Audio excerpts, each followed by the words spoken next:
ভাবা যায় মাত্র একটা দেখা আর তাতেই একটা মানুষের জীবনটা পুরোপুরি পাল্টে গেল।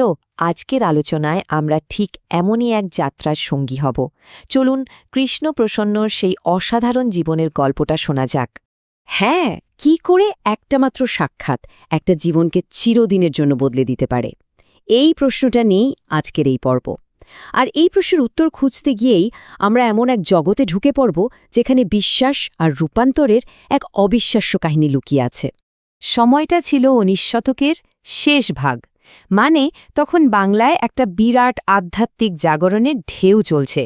ঠিক এই রকম একটা সময়েই আমাদের গল্পের নায়কের আবির্ভাব। তার জীবনটাও যেন ওই সময়ের আধ্যাত্মিক স্রোতের সঙ্গে একেবারে মিলেমিশে একাকার হয়ে গিয়েছিল। তো কৃষ্ণপ্রসন্নর যাত্রার শুরুটা হয়েছিল একটা বিশেষ মুহূর্ত থেকে, ঠিক সেই মোক্ষম মুহূর্ত যা তার জীবনের মোড়টাকেই ঘুরিয়ে দিয়েছিল।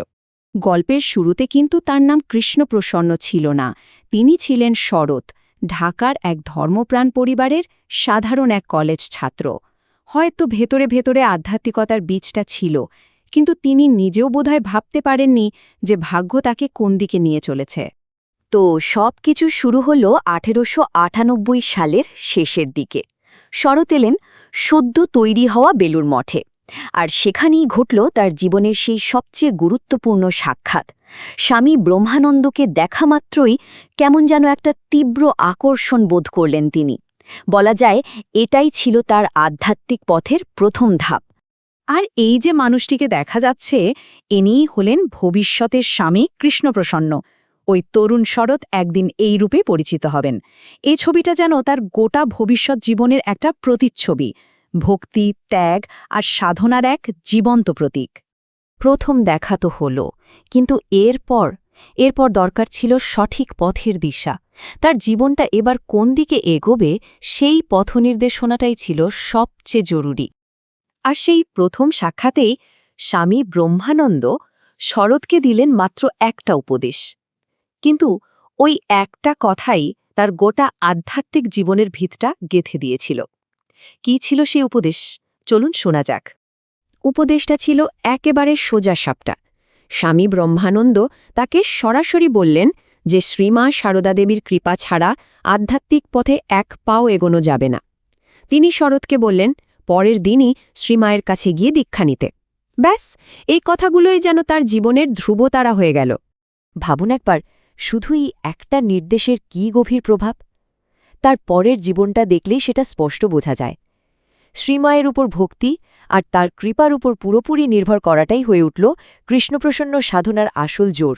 কিন্তু দেখুন, শুধু উপদেশ পেলেই তো হয় না, আসল সাধনা তো হল সে শিক্ষাকে জীবনে ফুটিয়ে তোলা। কৃষ্ণপ্রসন্ন ঠিক সেটাই করেছিলেন। কিভাবে, সেটাই এবার দেখার। তার জীবনটাকে দেখলে না, 4টে মূল স্তম্ভ চোখে পড়ে। 1. তীব্র সাধনা। 2. পাহাড়ের মতো অটল ভক্তি। 3. একেবারে কঠোর সরল জীবনযাপন। আর 4. ঈশ্বরের কৃপার ওপর সম্পূর্ণ ভরসা। আর এই গুণগুলো কিন্তু আলাদা আলাদা ছিল না, সব মিলেমিশে তার জীবনটাই একটা জীবন্ত উদাহরণ হয়ে উঠেছিল। স্বামী ব্রহ্মানন্দের সাথে তার যে সম্পর্কটা ছিল, মানে গুরু শিষ্যের যে বন্ধন, সেটা ছিল সত্যিই অসাধারণ। ওদের কথাবার্তাগুলো হতো খুব সাধারণ, কিন্তু তার ভেতরে লুকিয়ে থাকত গভীর সব আধ্যাত্মিক সত্য। চলুন এই রকমই একটা ছোট্ট ঘটনা বলি। তো কৃষ্ণপ্রসন্ন একবার তার গুরুকে জিজ্ঞেস করলেন, আচ্ছা, ঈশ্বরকে কি সত্যি সত্যি দেখা যায়?